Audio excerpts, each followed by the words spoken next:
wabil khusus nikmat iman dan Islam.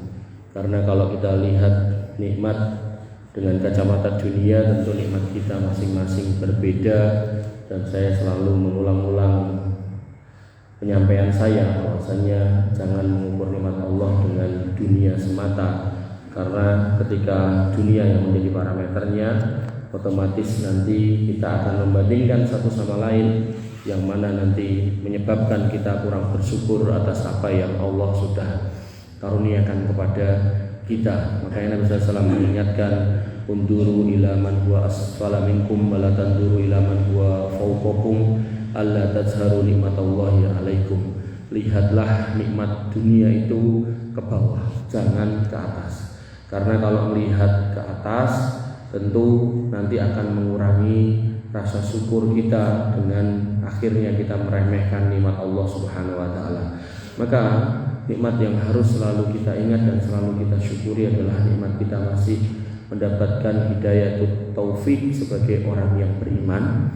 Dan wabil khusus kenikmatan yang paling utama adalah kenikmatan ketika Allah Subhanahu wa taala masih menggerakkan langkah kaki kita, hati kita untuk mendatangi majelis ilmu. Itu yang disebut dengan hidayatul irsyad. Karena enggak semua orang mendapatkannya. Dan itu bisa dilihat kok. Saya ketika ke banyak masjid, itu ketika dibandingkan ke banyak konser atau nonton bareng bola, itu jumlahnya tentu lebih banyak yang nonton konser atau nonton bola. Ini menunjukkan bahwasanya panjenengan hakikatnya adalah orang-orang yang terpilih untuk mendapatkan hidayatul irsyad setelah mendapatkan hidayatul taufik. Oleh karena itu, maka ini yang harus kita selalu ingat, bahwasanya dalam hidayatul irsyad dan hidayatul taufik ini yang akan menjaga kita dari berbagai macam fitnah yang ada di dunia ini. Karena hakikatnya kita hidup di dunia ini enggak lama, sebagaimana ngendikan Nabi SAW, yaitu hanya antara 60 sampai 70 saja, dan yang lewat dari 70 itu cuman sedikit. Artinya kalau panjenengan termasuk yang lewat dari 70, alhamdulillah nikmat Allah itu banyak buat panjenengan. Dan Nabi mengingatkan bahwasanya orang yang terbaik adalah mantula umruhu wa hasuna amalu, yaitu orang yang dikasih umur yang panjang dan amalnya ditambah terus. Nah, inilah hakikat orang yang istiqomah. Jadi saya punya pengajian di belakang lapas Solo, Slamet Riyadi niku, itu Selasa malam, jatah saya 1 bulan sekali. Dan niku dari sekian mantan nabi itu ada satu mantan nabi yang menarik buat saya, karena dia ini dengan segala macam gayanya yang selengean, dengan segala macam penganggonnya, jadi dia pakai kalung dan seterusnya gitu. Tapi dia selalu penasaran untuk pengen menambah ilmu. Dan yang saya lihat, dia itu orangnya itu nanya tidak untuk ngejek. Kan ada orang yang nanya nih baru munggu mace gitu. Tapi ini enggak, dia nanya begitu tahu dia usahakan untuk mempraktekkan. Suatu ketika dia bertanya, apa hukumnya saya pakai kalung ini gitu kan. Kemudian saya katakan, jangankan yang emas, kalung biasa pun laki-laki tidak diperbolehkan, karena kalung adalah identik dengan wanita, dan seorang muslim laki-laki tidak boleh sama dengan wanita. Jadi itu harus dilepas. Apalagi emas. Emas itu gak boleh buat laki-laki, apakah bentuknya cincin lebih-lebih kalung. Jadi laki-laki boleh pakai cincin, tapi mboten angsal ngangge emas, ngoten nggih. Nek gigi gimana? Ya sama aja, laki-laki gak boleh pakai gigi emas gitu kan. Nah, maka ketika dalam bentuk cincin aja nggak boleh, maka dalam bentuk kalung lebih-lebih nggak boleh. Berarti ada 2 kali dosa di situ, yaitu karena pakai emas dan karena menyerupai wanita. Besok langsung dicopot.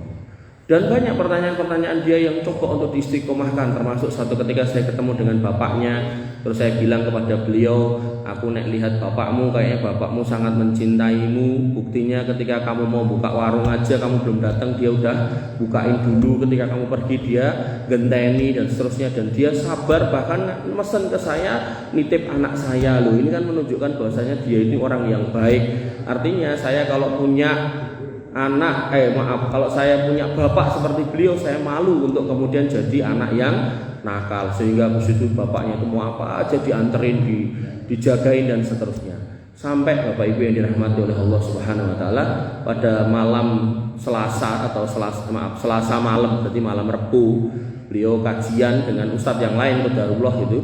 Nah kemudian setelah kajian beliau ngobrol panjang lebar sama ustadznya itu.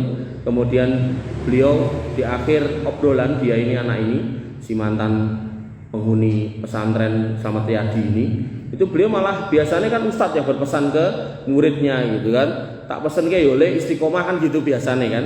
Nah ini ndak, malah muridnya yang pesen ke ustadznya, ustadz pokoknya saya minta jenengan istiqomah temenin kami, istiqomah piye carane dadani kami dadi wong sing apik, bocah sing apik.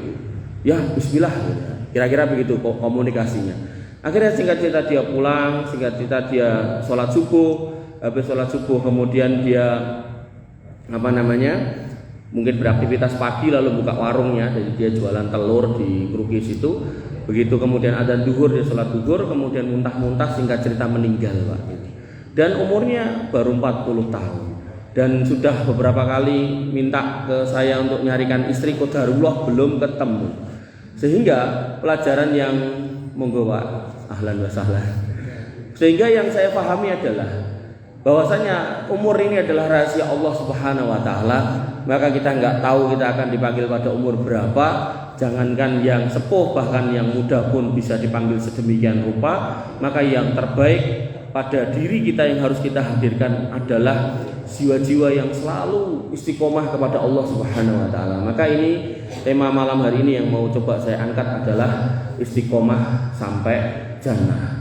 Bapak Ibu yang dirahmati oleh Allah Subhanahu wa taala, Imam Ibnu Rajab Al-Hambali rahimahullah mengatakan bahwasanya istiqomah adalah meniti jalan yang lurus, yaitu agama yang lurus tanpa belok ke kanan atau ke kiri, dan istiqomah mencakup semua ketaatan yang lahir dan yang batin dan meninggalkan semua yang dilarang. Maka wasiat ini mencakup seluruh ajaran agama dalam Islam. Sehingga ketika kita pengen disebut sebagai orang yang istiqomah, pengen dilabeli oleh Allah Subhanahu wa taala sebagai orang yang istiqomah yang nanti akan mendapatkan jannah, maka kita perlu mengenal agama ini, dan dengan mengenal sedikit demi sedikit kita lakukan. Oh wong lanang ora entuk nganggo emas nggih dicopot.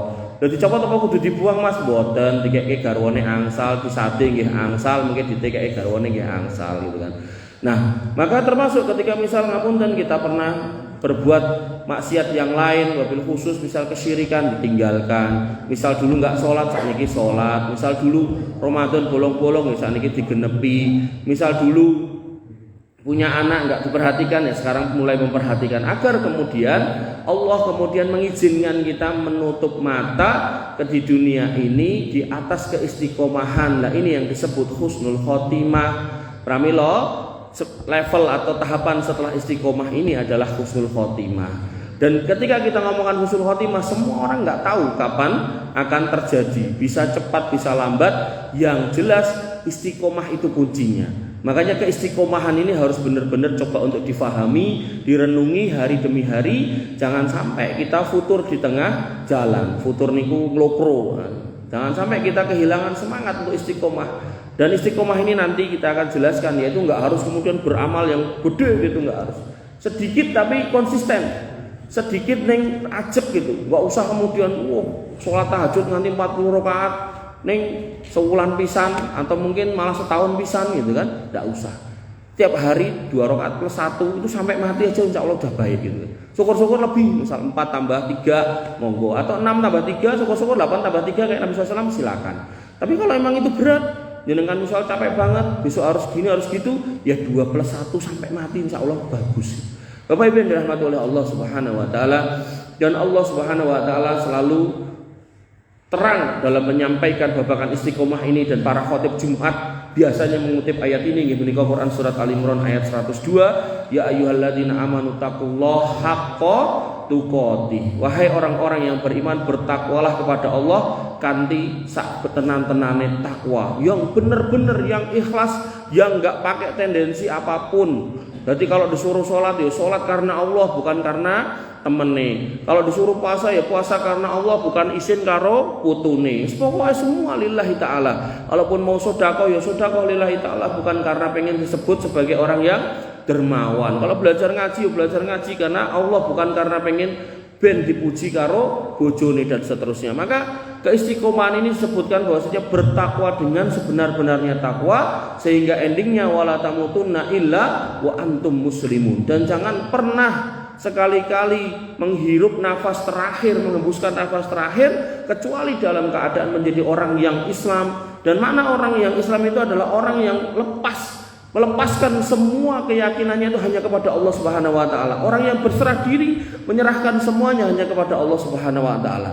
Jadi enggak kemudian berharap apapun tentang dunia, apalagi yang kaitannya dengan ibadah. Benar kita disuruh kerja, iya, tapi kerja untuk menopang nafkah yang nanti ujungnya juga untuk menopang ibadah kita. Jangan dibalik-balik sampai kerja lupa ibadah. Napa melih ngapunten gaweane mung boten pripun-pripun, ngapunten gaweane dapur-dapur sampah, gaweane golek-golek rosok tapi ora salat gitu kan. Saya kadang kalau lihat orang kayak gitu sedih gitu. Ya bukan apa-apa, sudah dunia nggak kecekel, akhirat rentok gimana coba gitu kan. Ya bukan berarti ya terus mending nek wong sugih terus rasa nggih mboten niku nggih salah. Maksud saya nggak ada mending di situ. Artinya nek apalagi kalau kita itu sama dunia itu nggak dikasih sama Allah, ya kita harus ngejar akhirat itu loh Pak. Gitu. Jangan sampai kemudian los kabeh cul kabeh gitu.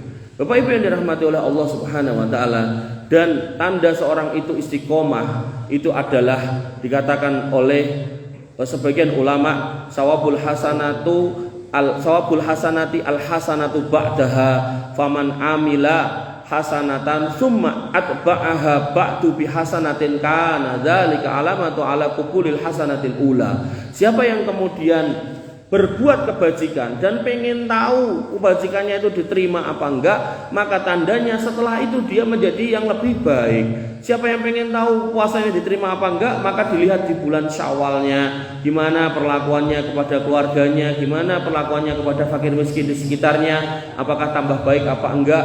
Siapa yang pengen tahu diterima hajinya apa enggak, maka bagaimana sepulang haji, apakah dia tambah baik atau tidak. Orang yang pengen tahu diterima enggak umrohnya, maka bagaimana sepulang umroh, apakah dia menjadi lebih baik apa tidak. Orang yang pengen tahu sholatnya diterima apa enggak, maka bagaimana setelah sholat, apakah dia nyolong sendal apa enggak gitu kan, apakah dia masih korupsi apa enggak. Nah, hal-hal seperti ini ketika kemudian hadir pada jiwa seorang muslim, maka ini bagian dari keistiqomahan. Jadi dia menambah hari-harinya dengan ibadah, yang ibadah itu kemudian melahirkan amaliyah bahkan kepada makhluk Allah yang sifatnya horizontal, yaitu manusia, bahkan kepada binatang sekalipun dia baik. Bapak Ibu yang dirahmati oleh Allah Subhanahu wa taala, dan dalam rangka untuk teguh di atas keistiqomahan ini kita butuh pertolongan Allah Subhanahu wa taala.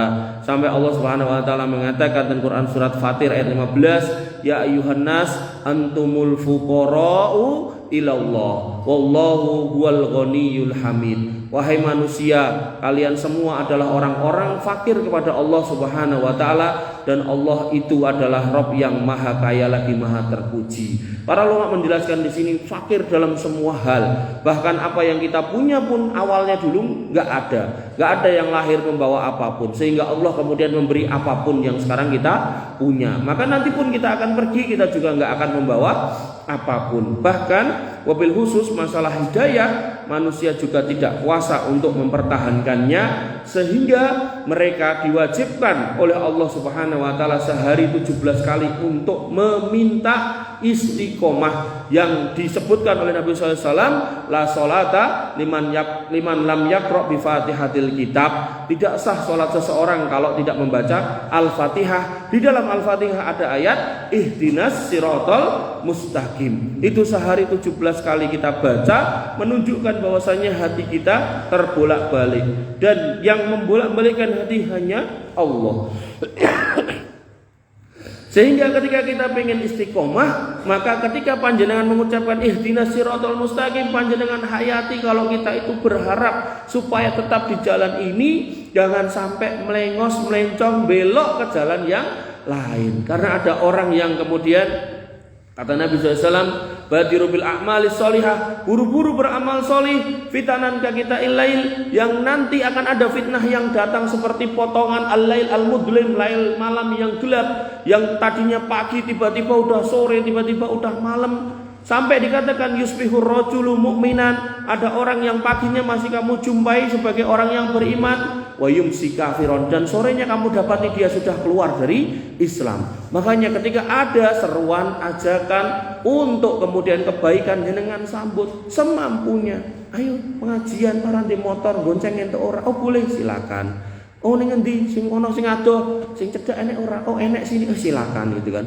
Oh ayo sedekah randedit kecuali saya monggo. Apapun yang menjadi kebaikan kita sambut, sehingga kemudian Allah berkenan untuk ihdinas siratal mustaqim ini dikabulkan. Wabil khusus masalah salat wajib 5 waktu 17 kali 17 rakaat. Di setiap rakaat wajib membaca Al-Fatihah, dan salah satu ayatnya adalah kita meminta untuk istiqomah. Bapak Ibu yang dirahmati oleh Allah Subhanahu wa taala, dan doa-doa untuk minta istiqomah itu ada banyak, termasuk salah satunya adalah ya muqallibal qulub sabit qalbi ala dinik. Wahai Rabb yang membolak-balikkan hati, maka hamba mohon agar hati hamba ini diteguhkan di atas keyakinan ini, di atas akidah ini, di atas agama ini, di atas ketauhidan ini. Jangan sampai karena urusan dunia hamba harus belok ke sana dan ke sini. Jangan sampai karena Indomie dan telur, Supermie dan telur, kita harus berganti agama. Jangan sampai karena hanya secuil dari dunia kemudian kita harus menukar keyakinan. Bapak Ibu yang dirahmati oleh Allah Subhanahu wa taala, kemudian dalam suatu riwayat bahwasanya Nabi SAW juga pernah disampaikan oleh Allah Subhanahu wa taala ayat atau model doa yang lain untuk minta istiqomah, yaitu Rabbana la tuzigh qulubana ba'da id hadaitana wa hab lana min ladunka rahmah innaka antal wahhab. Ya Rabb kami, ya Allah, janganlah Engkau jadikan hati kami condong kembali kepada kesesatan sesudah Engkau beri petunjuk kepada kami. Artinya ketika panjenengan faham, tahu atau pernah dengar bahwasannya yang namanya tanah di muka bumi ini yang paling baik menurut Allah adalah masjidnya, maka keberadaan jenengan di masjid ini adalah sebuah keberadaan yang luar biasa. Maka berusahalah untuk menikmatinya ketika jenengan hadir di masjid. Kalaupun jenengan ada masalah, mang datang ke masjid. Kalaupun jenengan ada urusan-urusan yang kemudian mengganggu pikiran jenengan, mang datang ke masjid. Wudu, sholat 2 rakaat, wasta'inu bisabri wassalah, minta tolong dengan bersabar, kemudian sholat, panjenengan sholat minta kepada Allah Subhanahu wa taala untuk kemudian menguraikan masalah jenengan, untuk melunasi hutang-hutang jenengan, untuk menyembuhkan penyakit jenengan. Karena rumah Allah Subhanahu wa taala inilah tempat yang terbaik di mata Allah Subhanahu wa taala di muka bumi. Dan disinilah Nabi SAW kemudian menjanjikan mastama'a qaumun fi baitin min buyutillah, ketika suatu kaum itu mau berkumpul di rumah di antara rumah-rumah Allah yaitu masjid, illa nazalat alaihimus sakinah, akan dihadirkan ketenangan kepada jiwanya, wa ghasyiyatuhumur rahmah, dan kemudian akan diberikan rahmat. Kemudian wahafathumul malaikah, dan mereka yang berkumpul di rumah-rumah Allah akan dinaungi dengan sayap-sayap malaikat. Wa dzakarallahu fiman indah, dan nama panjenengan semua bakal disebut-sebut oleh Allah Subhanahu wa taala di sekeliling malaikat yang ada di sekitar Allah Subhanahu wa taala. Maka orang-orang yang paham tentang keberadaan masjid, tentang bagaimana masjid ini bisa menghadirkan ketenangan jiwa, maka harusnya setiap kita ada masalah panjenengan lari ke masjid, wudu, sholat. Kalaupun itu masih belum tenang, tidur.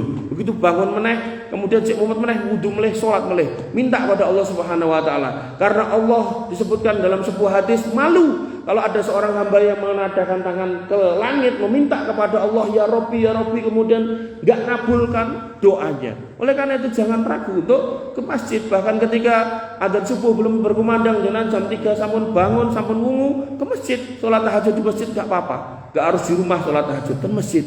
Kalau perlu ya jenengan sing buka kuncinya enggak apa-apa. Dan ketika itu gelap jenengan berkesendirian di rumah Allah, itu saya rasa itu lebih baik daripada kemudian datang nunggu wong akeh gitu kan. Bapak Ibu yang dirahmati oleh Allah Subhanahu wa taala, Rabbana la tuzigh qulubana ba'da idh hadaitana wa hab lana min ladunka rahmah innaka antal wahhab. Sesungguhnya Engkau yang Maha Pemberi karunia. Kemudian ada juga doa yang lain. Nabi SAW mengajarkan, yaitu Allahumma musarrifal qulub sarrif qulubana ala ta'atik. Ya Allah yang membolak-balikkan hati, yang merubah-rubah hati, maka tetapkanlah atau baliklah hati kami untuk selalu taat kepadamu. Karena yang namanya hati itu terbolak-balik di antara jari-jari Ar-Rahman. Kemudian Nabi SAW juga mengingatkan bahwasanya ketika kita keluar rumah, di luar itu juga banyak godaan, sampai Nabi juga mengajarkan adanya doa untuk kemudian agar jangan sampai kita tergelincir pada godaan-godaan yang ada di luar. Nabi membaca doa, Allahumma a'udzubika an adilla au udalla. Ya Allah, aku berlindung dari kesesatan dan disesatkan, au azilla au uzalla, dan dari ketergelinciran dan digelincirkan, au adlima au udlama, dari berbuat dolim atau didolimi orang, au ajhala au yujhala alayya, atau berbuat bodoh atau dibodohi oleh orang. Ini menunjukkan bahwasanya ketika panjenengan keluar dari rumah Allah, panjenengan keluar dari rumah jenengan, maka di jalan-jalan banyak godaan, dan nggak usah saya perjelas, jenengan bisa tahu sendiri bagaimana di luar banyak perempuan yang nggak pakai celana, bagaimana banyak orang-orang yang tidak menutup aurat, bagaimana banyak dagangan-dagangan haram di luar, orang-orang yang menjual makanan yang haram, ada orang yang menjual minuman yang haram, ada orang yang kemudian judulnya dodol angkringan tapi dadak nganggo dangdutan dan seterusnya. Maka hal-hal seperti ini didoakan oleh Nabi SAW agar jangan sampai jiwanya condong kepada seperti itu. Maka tempat yang paling aman untuk menyelamatkan diri adalah masjid. Karena hakikatnya yang namanya fitnah niku enten dua. Yang pertama adalah fitnah syubhat, nggih menika molimo niku main, mendem, medok, madat, segala boleh napa? Maling.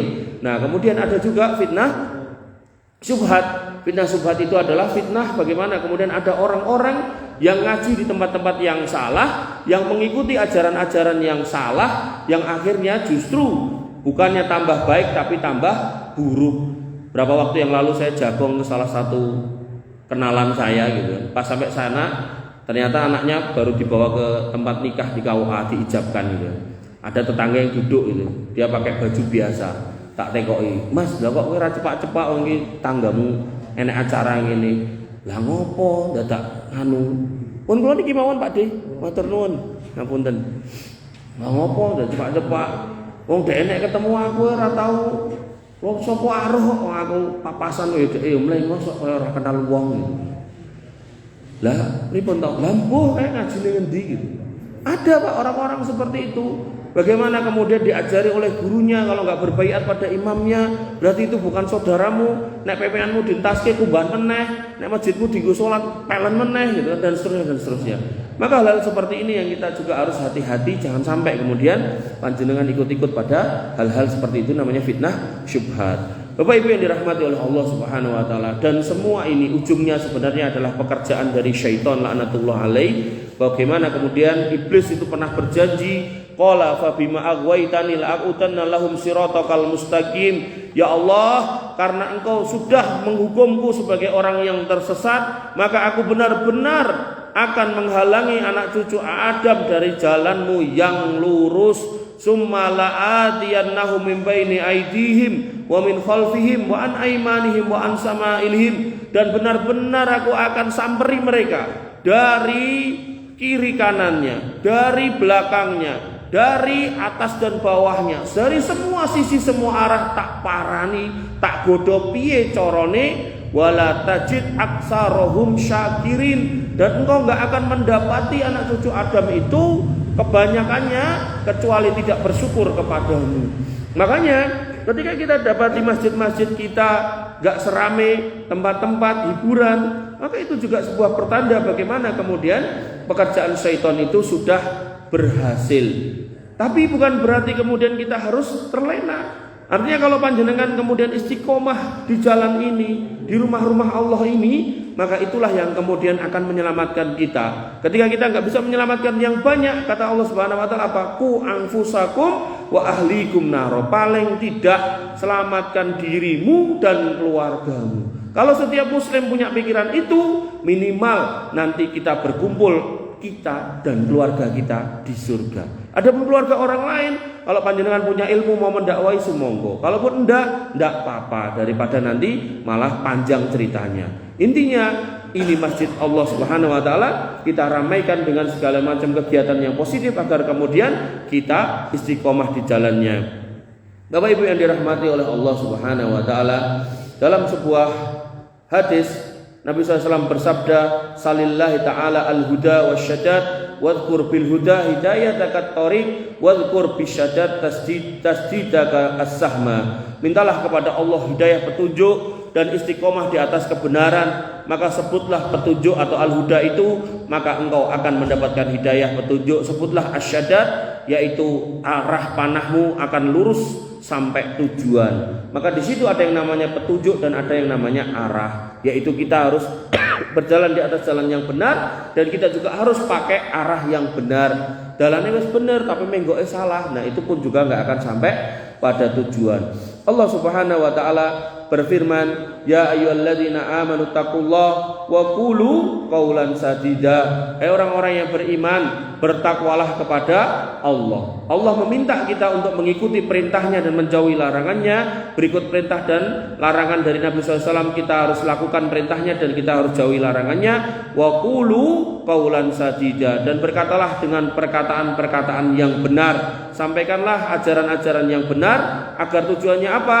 Yuslih lakum a'malakum wa yaghfir lakum dunubakum, agar Allah Subhanahu wa taala memperbaiki amal-amal kalian dan mengampuni semua dosa-dosa kalian. Wa may yuti'illaha wa rasulahu, siapa orang yang kemudian nurut pada perintah Allah dan Rasulnya, faqad faza fauzan adima. Inilah orang-orang yang kemudian beruntung, mendapatkan peruntungan yang sangat besar, mendapatkan kemenangan yang besar, sangat besar. Kemudian di antara nikmat yang paling besar yang didapatkan seorang muslim itu adalah nikmat iman dan Islam dan istiqomah di atasnya. Sebagaimana sebuah hadis an Sufyan ibni Abdullah As-Saqafi qala, dari Sufyan bin Abdullah As-Saqafi, beliau berkata, qultu ya Rasulullah, aku bertanya kepada Nabi SAW, qulli fil Islam, tolong sampaikan kepadaku wahai Rasul, qaulan la as'alu anhu ahadan, yang aku enggak akan bertanya atau meminta kalimat itu kepada selain engkau sama sekali, setelah engkau, ba'daka. Qala, kata Nabi SAW, qul, katakanlah amantu billah fastaqim summastaqim, katakanlah aku beriman kepada Allah Subhanahu wa taala dan pegang teguh kalimat itu sampai kamu wafat. Dan makna pegang teguh di sini adalah berakidah dengan benar, tidak dicampuri dengan kesyirikan. Allah kemudian berjanji tentang orang-orang yang istiqomah, bahwasanya orang yang istiqomah niku akan dijanjikan surga. Allah berfirman dalam Quran surat Fussilat ayat 30, innalladzina qalu rabbunallah summastaqamu tatanazzalu alaihimul malaikah alla takhafu wa la tahzanu wa absiru bil jannati allati kuntum tu'adun. Sesungguhnya orang-orang yang menyatakan diri bahwasannya Rabb kami adalah Allah, yaitu kita menyatakan diri kalau kita beriman kepada Allah, yaitu menjadi orang Islam, kemudian summastaqamu, panjenengan kita semua istiqomah di jalan ini, rajin sholat 5 waktu, ada majelis ilmu yang mampu didatangi, ada waktu luang diisi dengan hal-hal yang positif seperti ngaji, wirid, zikir dan seterusnya. Maka kata Allah Subhanahu wa taala, tatanazzalu alaihimul malaikah, panjenengan bakal dipuruki kalih malaikat yang akan ngendikan napa? Alla takhafu wa la tahzanu, ora usah wedi, ora usah sedih, ora usah kuatir babagan donya, wa absiru bil jannah, dan kita akan dikasih kabar gembira tentang surga allati kuntum tu'adun, yang sudah dijanjikan buat orang-orang yang bertakwa dan mau istiqomah. Sehingga pentingnya memahami istiqomah ini agar kemudian hidup kita ini enggak terombang-ambing. Ketika kita ragu tentang agama, bingung tentang agama, Allah mengatakan fas'alu ahla dzikri in kuntum la ta'lamun. Carilah ustadz, guru yang menurut jenengan bisa menjawab, tanyakan sepuas-puas jenengan agar kemudian jenengan plong. Karena hakikatnya agama yang jenengan pilih, agama yang hari ini jenengan jadikan pilihan, sudah dinas oleh Allah Subhanahu wa taala, al-yauma akmaltu lakum dinakum wa atmamtu alaikum nikmati wa raditu lakumul Islam madina. Agama ini sudah ditetapkan, dicukupkan dan disempurnakan serta diridhoi sebagai agama yang benar, sampai Allah pastikan itu dengan firman yang lain, innad dina indallahil Islam. Agama di muka bumi yang dianggap benar, dinyatakan benar oleh Allah, ya cuman Islam. Ayat lain menegaskan wa may yabtaghi ghairul islami dina fala yuqbala minhu wa huwa fil akhirati minal khasirin. Siapa orang yang mencari jalan selain Islam, maka enggak akan diterima jalan yang dia jalani itu, dan dia di akhirat menjadi orang-orang yang merugi. Ini menunjukkan pilihan jenengan sudah benar. Cara memantapkan pilihan jenengan adalah belajar lagi, mengenal Allah, mengenal Rasulnya, mengenal agamanya. Sampai kapan? Hatta ya'tiyakal yakin, sampai Allah kemudian mencabut nyawa kita. Itu yang kemudian tadi saya contohkan dari murid saya yang umurnya 40 tahun, yang kemudian ketika dia dengar apapun dia laksanakan sebaik mungkin, dia rubah sifatnya, sikapnya, akhlaknya dan seterusnya. Bahkan ketika dia mencari jodoh di dunia tidak ketemu, ternyata Allah lebih senang untuk menikahkan dia dengan wanita-wanita di surga. Bapak Ibu yang dirahmati oleh Allah Subhanahu wa taala, sehingga ketika saya tadi di depan membuka tentang pentingnya bersyukur kepada Allah Subhanahu wa taala dengan parameter iman, bukan dengan parameter dunia, tujuannya adalah agar panjenengan merasa bahwasanya jenengan ini adalah orang-orang yang Allah cintai, yang Allah rahmati, sehingga dipilih untuk mendapatkan hidayah taufik yang dilanjutkan dengan hidayah irsyad, yang akhirnya ketika jenengan berharap dunia sebagaimana yang diberikan kepada orang lain, maka ketika enggak diberikan, panjenengan harus yakin bahwasanya Allah sudah siapkan di akhirat yang lebih baik. Sampai ada orang yang dikatakan oleh Nabi SAW, mau gak kamu tak kasih tahu tentang orang yang terakhir masuk surga? Para sahabat mengatakan, iya ya Rasul, kami pengen tahu. Kata Nabi SAW, dia adalah orang yang banyak dosa, yang sudah dicemplungkan ke neraka sedemikian rupa, tapi karena Allah adalah Ar-Rahim, kemudian Allah ciduk itu neraka, dan dia katut kemudian ditokkan. Begitu metu dia berangkang gitu kan, karena sudah tele-tele. Begitu kemudian dia berangkang dimasukkan ke sungai kehidupan, kemudian rasa sakit neraka pun sudah hilang, bahkan dia tumbuh seperti tumbuhnya biji-bijian yang tersapu oleh air. Begitu kemudian dia sudah bangkit, kemudian dikatakan kepada orang itu, idhab fadkhulil jannah, kono lunga mlebu surga. Kemudian dia pun berjalan ke arah surga. Begitu sampai di depan pintu surga, dia enggak segera masuk. Dia menghayalkan, karena dia orang terakhir, dia menghayalkan surga niku sampun kebak. Kemudian dia balik menemui Allah Subhanahu wa taala, dan dia mengatakan, ya Rob, ketoke surga niku pun kebak. Kemudian Allah mengatakan, idhab fadkhulil jannah, kono bali yo kono mlebu surga. Kemudian dia pun jalan lagi, dan begitu sudah sampai di depan surga ngayal meneh, karena emang selama ini di dunia nek keri itu biasanya ora kumanan gitu loh.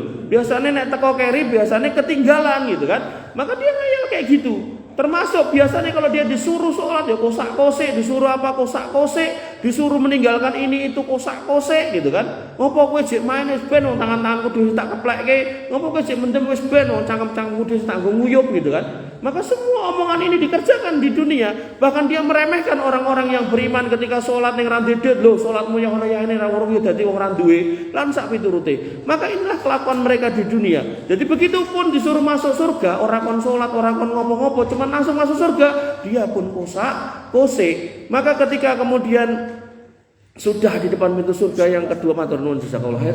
Kemudian dia balik untuk yang ketiga. Kemudian Allah ini nek menungso wis anyel, pengen digepuk, digecek-gecek. Tapi Allah ndak, Pak. Allah itu Maha Rahim kepada orang-orang yang beriman. Sampai wong anyel kayak koyo ngene wis dikai kesempatan yang ketiga dan dikatakan, "Ndah mlebu ning kono wis dicepakke 10 kali kenikmatan raja donya, terus ditambah apa sing mbok jaluk dikei, sing mbok ngen-ngenke dituruti." Mlebu. Wah, piye coba? Begitu ar-rahimnya Allah Subhanahu wa taala. Makanya ketika tadi ihdinas siratal mustaqim jenengan hayati, maka yang kedua jenengan harus hayati ar-rahmani rahim ini. Kalau ar-rahmani rahim ini adalah kasih sayang Allah yang ditumpahkan ke dunia, yang cuma 1%, bahkan orang kafir itu bisa menikmati dunia sedemikian rupa. Karena Nabi SAW mengatakan kalau dunia lebih mulia daripada sayap seekor nyamuk, maka orang kafir gak akan dikasih minum. Maka dalam hal ini jenengan ora usah gelo. Artinya kalau jenengan masih punya iman, bahkan jenengan tinggalkan dosa-dosa besar, wabil khusus kesyirikan, insya Allah nasib jenengan nggak akan seruat orang yang tadi itu. Bahkan orang yang ruwet seperti itu pun karena dia masih punya tauhid, masih punya iman, senajan terus lakoni dosa sak pirang-pirang ning lali tobat, dia kemudian dadak nanggung jawab ten akhirat ten neraka, tapi ya tetap ditokke dimasukkan ke surga, dikasih kenikmatan 10 kali raja dunia, dan kemudian apa yang diminta dituruti dan apa yang dihayalkan diberikan. Ini menunjukkan Allah benar-benar menyediakan kasih sayang yang luar biasa buat orang yang beriman. Prabilah sekali lagi saya menyampaikan, mengingatkan diri saya secara pribadi dan panjenengan semua untuk istiqomah di jalan ini. Jenengan sudah ada di jalan benar, jangan sampai ngapunten suatu ketika kita ketemu kok simpangan dalannya beda meneh. Jangan sampai. Bapak Ibu yang dirahmati oleh Allah Subhanahu wa taala. Kemudian orang-orang yang istiqomah tidak akan takut sama masalah dan tidak akan mudah sedih. Sampai dikatakan dalam Quran surat Al-Ahqaf, innalladzina qalu rabbuna Allah tsumma istaqamu fala khaufun 'alaihim wa lahum yahzanun. Orang-orang yang mengatakan kalau Rabbku itu Allah, maka dia tidak akan pernah khawatir, dia enggak akan pernah sedih untuk menghadapi dunia. Ulaika ashabul jannah, mereka adalah orang-orang yang dinas sebagai penghuni surga, khalidina fiha, dan mereka akan dikekalkan di dalamnya, jazaa'an bima kanu ya'malun, dan akan mendapatkan balasan atas apa yang mereka perbuat di dunia ini. Bapak Ibu yang dirahmati oleh Allah Subhanahu wa taala, ada sebuah tulisan yang menarik yang saya ingat sekali itu. Ada seorang yang nulis di mobilnya itu, bagaimana saya harus takut untuk hidup di dunia ketika dunia ini adalah milik Rob yang menguasai dunia. Bagaimana saya harus takut miskin ketika saya menyembah Rob yang maha kaya. Maka seorang muslim ketika kemudian mentok randedet harusnya minta kepada Rob yang maha kaya. Jangan kemudian minta kepada manusia, mengemis kepada manusia. Panjenengan minta kepada Allah Subhanahu wa taala. Buktikan kalau jenengan tulus, tunjukkan dengan bertakwa, tinggalkan kemaksiatan, minta kepada Allah, Allah pasti akan kasih. Soal sing ngeteri tanggane, dulure koncone itu cuman wasilah. Tapi kalau kemudian dalam berdoa kita enggak membersihkan diri kita dulu, sampai Nabi SAW menggambarkan ada seorang yang kemudian lusuh, reget, rambutnya kucel, mangkat teko, kemudian dia ngangkat tangan, ya Rabbi, ya Rabbi, ya Rabbi. Padahal rusuh, kecel, kucel itu kan tanda dia safar. Kalau orang safar itu doanya mustajab. Kemudian ngangkat tangan ini juga tanda doa yang akan dikabulkan oleh Allah. Termasuk memuji Allah, ya Rabbi juga tanda, 3 kali tanda. Tapi kata Nabi SAW apa? Wa mat'amuhu haramun, yang dimakan panganan haram. Wa masrabuhu haramun, dan yang diminum minuman yang haram. Wa malbasuhu haramun, dan pakaiannya pakaian yang haram. Wa ghudiya bil harami, hidupnya tiap hari bergelimang dengan benda haram. Maka kata Nabi, fa anna yustajabulah, mana mungkin doanya terkabul. Artinya ketika jenengan sudah tulus untuk minta kepada Allah, kok ya hono ya ini ra kabul, ayo kita introspeksi. Adakah perbuatan haram yang masih kita perbuat? Adakah makanan haram yang masih kita telan? Adakah minuman yang haram yang masih kita unjuk? Ketika kita sudah mengintrospeksi itu semua dan ternyata sudah tidak ada koyo jira kabul, maka ketahuilah itu bagian dari kebijaksanaan Allah Subhanahu wa taala. Karena Allah tahu kenal kita melebihi kenalnya kita bapak kita kepada kita. Ketika bapak kita tahu siapa kita, tahu modelan kita seperti apa, Allah lebih tahu. Kalau jenengan misal njaluk duit 1 miliar ra dikabulke, Allah tahu mungkin nek jenengan dikek duit 1 miliar, sesuk wis ra gelem angkat ning napa niki mulus nggih. Nah, sehingga yang harus jenengan pahami, ya ketika Allah kemudian jenengan minta 1 miliar kok jadi dikek 1 juta, alhamdulillah. Jadi enggak usah kemudian ngepal Gusti Allah, njalukku 1 miliar kok mau dikek 1 juta, 2 juta, ndak, aku pengen 1 miliar, jangan. Sampai ada orang yang kemudian punya anak 1 perempuan, pengen anak lagi, dongo meneh dikek perempuan aneh. Nanti lahir kedua perempuan meneh, dongo laki-laki, yang ketiga perempuan meneh, sampai akhirnya yang keempat sampai dia bersumpah pokoknya metu perempuan meneh aku ora bakal sholat. Ada itu pensiun dari guru ngaji enten piyai ngoten niku dan dikerjakan, naudzubillah. Padahal saat ini nek gelem mikir anak perempuan itu, sampai Nabi SAW mengatakan siapa yang punya 2 anak perempuan diopeni nganti gede, diselamatkan dari fitnah dunia, dicukupi kebutuhannya, ditutup aurate, maka itu menjadi hijab bapaknya dengan api neraka. Coba. Termasuk kalau kita mau mikir rada legowo, anak perempuan mungkin nek wayahe nikah yo ngerti-ngerti jenengan malah itu anak lanang rasa ngopeni gitu. Nah, artinya sebenarnya semua yang terjadi di dunia ini itu semua atas kebijaksanaan Allah Subhanahu wa taala. Maka itu disebut Al-Hakim. Makanya kita enggak perlu kemudian berpendapat iki kudune ngene. Ora raiso mosok ngene.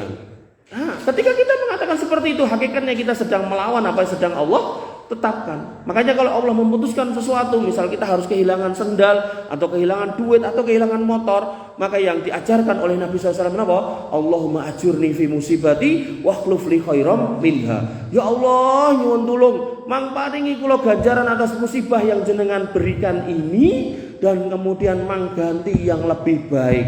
Kulo kandhani Pak, saya punya santri pakai motor saya dienggo ngaji, tapi ya mungkin ngebut wabrakan diel ambiar motornya. Udah saya dongo niku, ya Allah mang ganti yang lebih baik. Nggak nyampe seminggu saya beli motor baru 3 Pak. Maka yang harus kita pahami, ini perlu tekad yang kuat, keyakinan yang kuat, dan sebuah kemantapan hati. Bagaimana kemudian kita itu ada di tempat yang benar, di pilihan yang benar, sedang menyembah Rabb yang benar, yang maha segala-galanya, yang gak mungkin akan mengabaikan kita sebagai hambanya. Wong sakniki lho, misalnya enten calon wali kota napa calon napa, enten wong sing nyedak karepe niku napa to? Karepe kok nek dadi kan yo gen dijak dadi napa ngoten to? Itu manusia ke manusia aja bisa seperti itu. Maka ketika kita bisa menghamba kepada Allah sedemikian rupa, sedemikian tulus, sedemikian los, gak pakai tedeng aling-aling, maka ketika jenengan nyuwun insya Allah kabul Pak. Sampai ada dikisahkan orang solih niku Pak, niku ngerti kahanan sosial, tapi dia sangat dekat sama Allah Subhanahu Wa Taala. Kalau boro-boro niku nyebutnya ya wali ngoten, ning kula nyebutnya orang solih gitu aja. Dia itu kalau berdoa ngangkat tangan mesti kabul Pak. Dan itu sampai akhirnya ada orang yang ngintili, dilihat dia sedang menengadahkan tangan di depan Ka'bah pada saat Mekah sekitarnya sedang kekeringan dalam kondisi yang sangat panas. Dia minta hujan dan benar-benar hujan.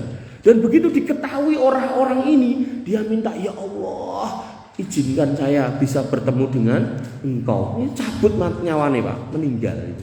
Dia nggak mau kemudian keimanannya, ketulusannya, ibadahnya itu kemudian menjadi riya. Sampai ada orang-orang yang seperti itu. Bapak Ibu yang dirahmati oleh Allah Subhanahu Wa Taala, pramila apapun kondisi kita di dunia ini, jangan sampai kemudian itu menghalangi langkah kita untuk ke masjid, jangan sampai menghalangi niat kita untuk mengabdi kepada Allah Subhanahu Wa Taala, dan jangan pernah ketika doa kita belum terkabul oleh Allah Subhanahu Wa Taala kita mengatakan, ya Allah, kula pun prairien donga sebelum jenengan kabulkan, ampun, karena Allah ketika manusia semuanya menyembahnya, maka Allah tidak bertambah kemuliaannya. Demikian juga ketika semua manusia mengingkarinya, Allah juga tidak berkurang kemuliaannya. Jadi Allah tidak pantas untuk kita ancam, karena Allah Rabbul Izzati wal Jalalah, Rabb yang memiliki kemuliaan dan ketinggian atas semua makhluknya. Artinya kita yang butuh, maka kalau Allah belum berikan, berarti Allah ingin agar kita makin berdoa lagi, mendekat lagi, bertakwa lagi, beribadah lagi, dan semakin semangat lagi, bukan malah ngerokro atau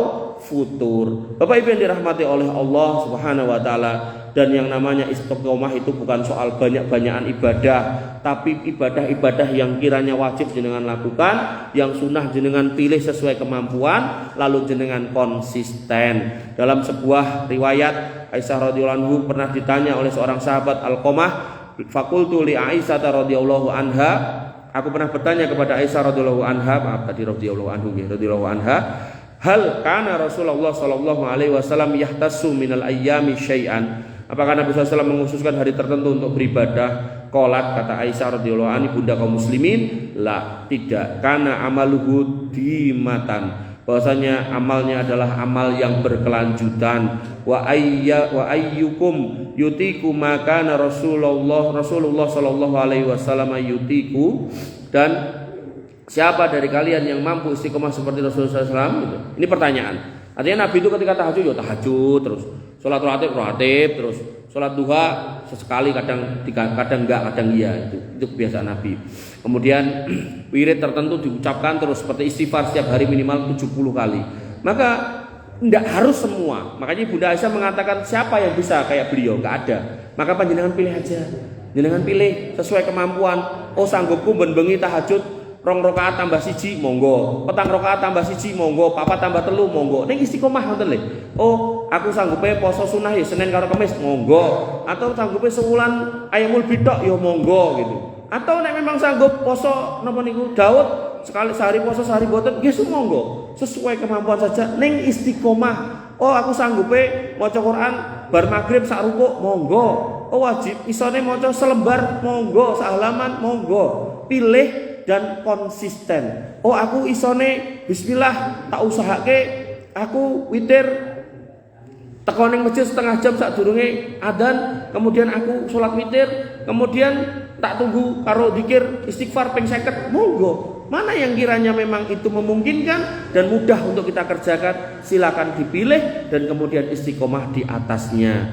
Sampai kemudian Imam Asy-Syibli mengatakan mana yang lebih utama, ibadah di bulan Rajab atau di bulan Sa'ban. Beliau mengatakan kun robbaniyan wala takun sa'baniyan. Kudune kowe kuwi nek ibadah mengacu, berharap, meminta pahala dari Allah Subhanahu wa taala, menghamba sebagai Robnya terus sepanjang tahun, robbaniyan, terus-terusan. Bukan kemudian sa'baniyan, ibadah mung nek wulan Sya'ban atau Ramadhanian, pas Ramadhane sregepe ra ukur, tapi begitu bar Ramadan los hilang. Tak ketok meneh sandale ra keri ning masjid itu kan.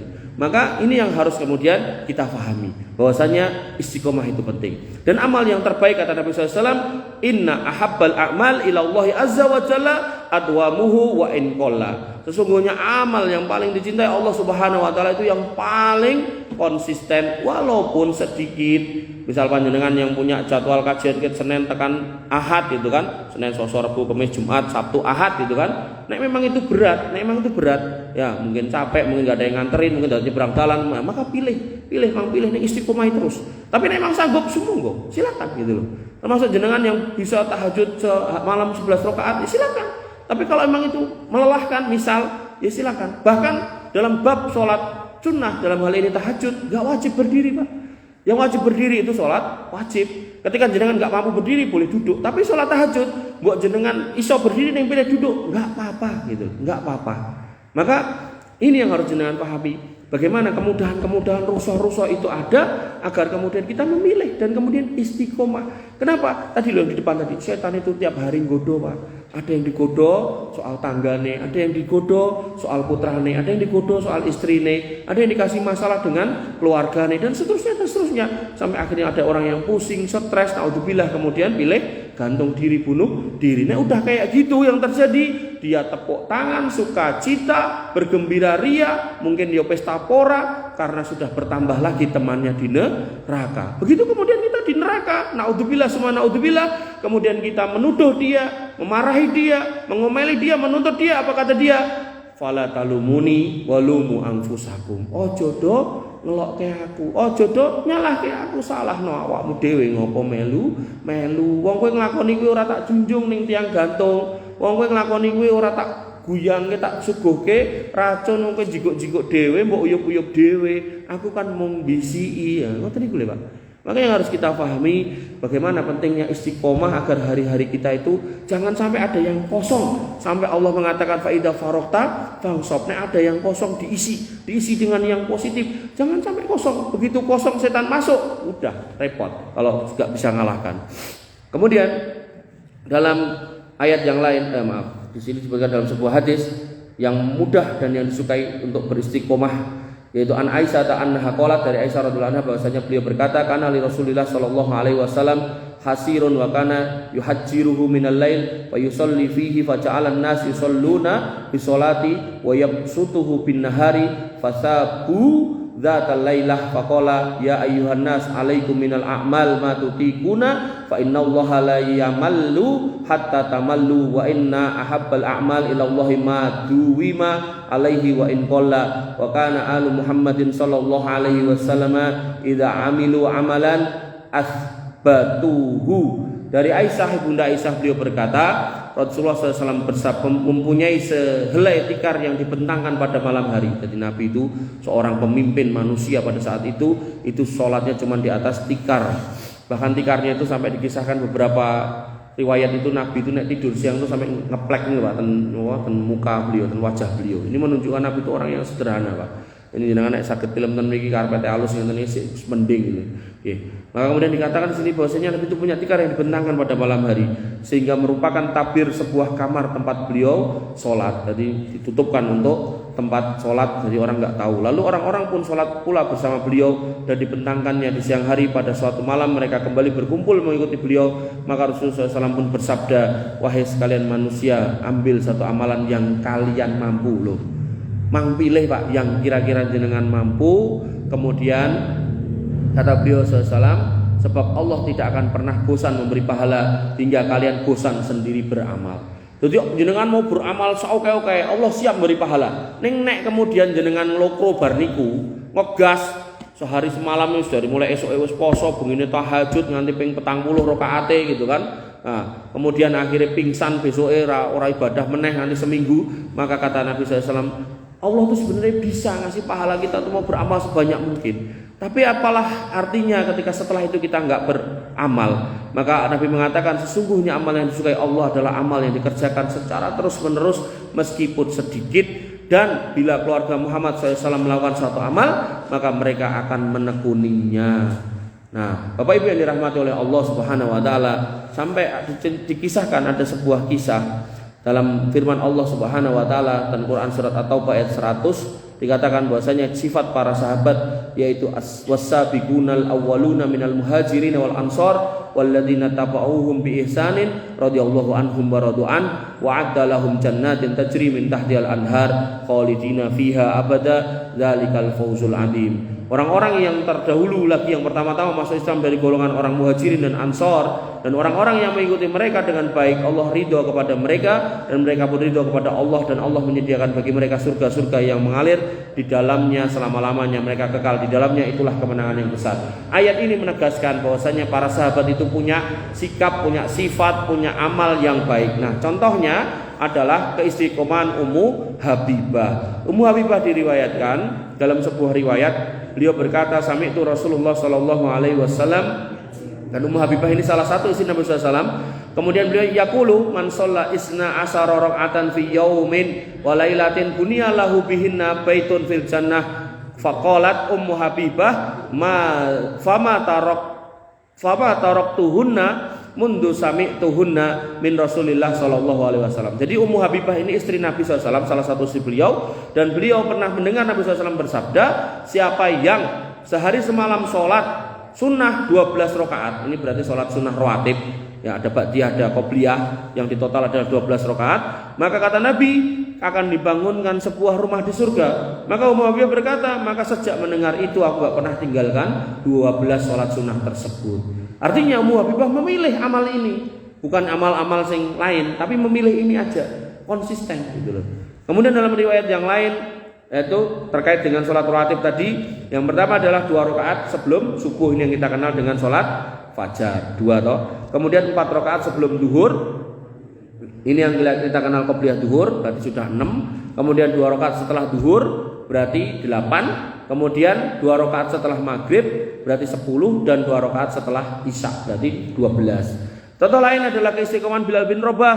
Ketika Bilal bin Rabah pernah ditanya oleh Nabi SAW, qala Rasulullah SAW li Bilal inda sholatil fajr, Nabi SAW pernah bertanya kepada Bilal saat usai melaksanakan sholat subuh, ya Bilal, hadasani bi arji amalin amil tahu indaka fil Islam fa inni sami'tu lailah khosfikta nak laika baina yaday fil jannah. Wahai Bilal, ceritakan ibadahmu itu apa di dalam Islam yang kamu kerjakan, dan itu adalah amalan yang paling kau andalkan, Jadi dari sekian amal ini loh sing paling mbok pilih, mbok konsisten, sing paling mbok harapkan. Karena aku dalam mimpiku aku mendengarkan langkah sendalmu yang terdengar di depan pintu surga. Faqala, kemudian Bilal berkata, ma amalun amil tuhu arji indi anni lam at-tahar tahuron taman fi sa'atin minal lailin au naharin illa sholaitu li rabbi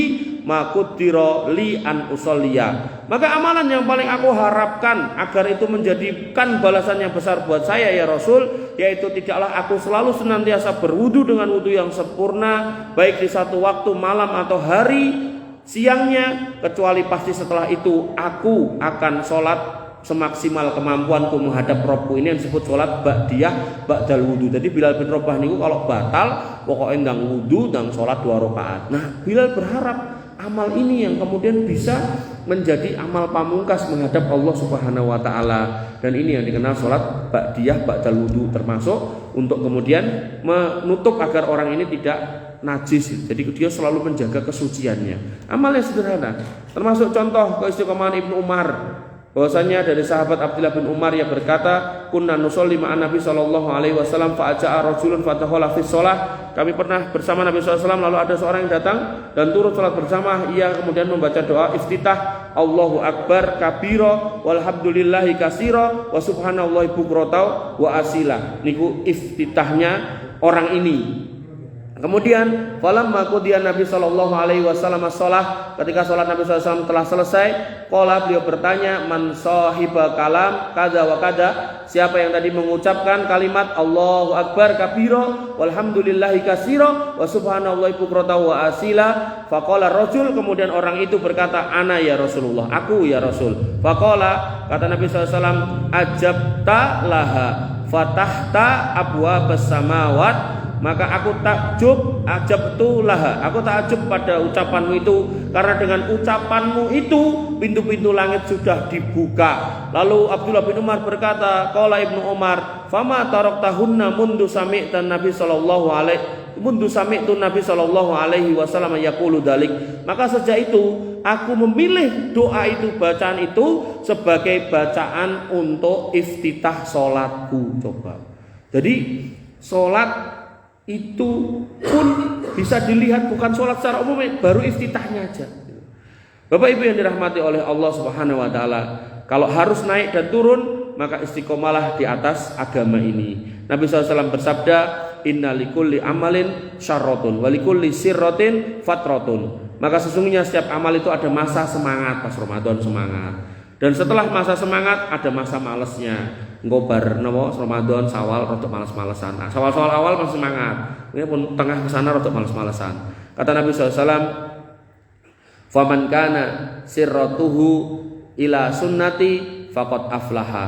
Siapa yang kemudian masa semangatnya berada di atas sunnahku, artinya ketika jenengan semangat itu semangat sing bener pas Ramadan ya maca Quran sing bener, tarawih sing bener, kemudian mau mboten tarawih sing ngebut niku lho sing 7 menit atau 5 menit ku 13 rakaat niku kan ra bener niku enggak sesuai dengan sunnah. Maka ibadah yang benar sesuai dengan sunnah, kata Nabi, siapa yang kemudian pas masa semangatnya itu mengikuti sunnah, wis piye carane ngikuti sunnah Nabi, faqad aflaha, dia telah beruntung. Wa man kana fatratuhu ila ghairi dzalik faqad halaka, dan siapa yang masa malasnya tidak berada di sunnahku maka dia telah celaka. Bapak Ibu yang dirahmati oleh Allah Subhanahu wa taala. Dan ketika kita semangat beristiqomah di atas beribadah, di atas akidah, di atas keyakinan ini, ada kalanya kemudian kita sakit gitu, atau mungkin kita safar. Jadi mungkin biasanya tahajud, ternyata tiba-tiba sakit.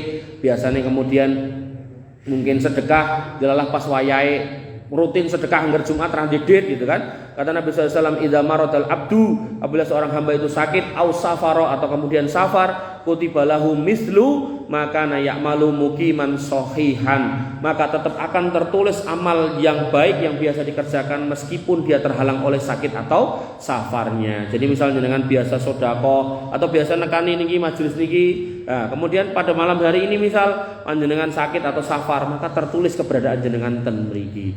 Oleh karena itu maka ukuran istiqomah adalah agama yang lurus sebagaimana firman Allah Subhanahu wa taala, fastaqim kama umirta wa man taba ma'aka wala tadghaw innahu bima ta'maluna basir. Dan istiqomahlah tetap kamu di jalan yang benar sebagaimana diperintahkan kepadamu, dan juga orang-orang yang telah bertobat berserta kamu, dan jangan kamu melampaui batas, sesungguhnya Allah melihat apa yang kamu kerjakan. Bapak Ibu yang dirahmati oleh Allah Subhanahu wa taala, bila cekap semanten dengan saged kula aturaken, poinnya adalah seorang muslim harus kemudian bersyukur atas nikmat Allah Subhanahu wa taala berupa hidayatul taufik yang kemudian harus diiringi dengan hidayatul irsyad agar kemudian mendapatkan istiqomah, di mana orang-orang yang istiqomah ini insya Allah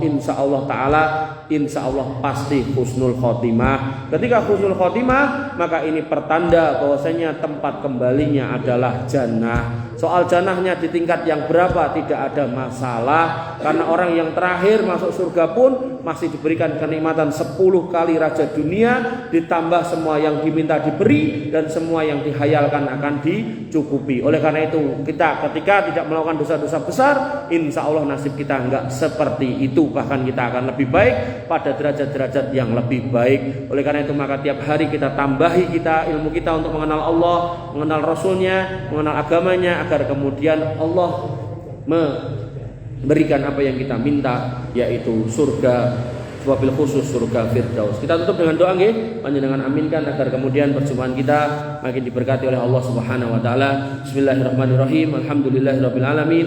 Hamdan sakirin hamdan naimin, hamdan yuafi ni'amahu wa yukafi mazidah. Ya Rabbana lakal hamdu kama yanbaghi li jalalika wa adimi sultanik. Rabbana lakal hamdu anta nurus samawati wal ardi wa man fihna wa lakal hamdu.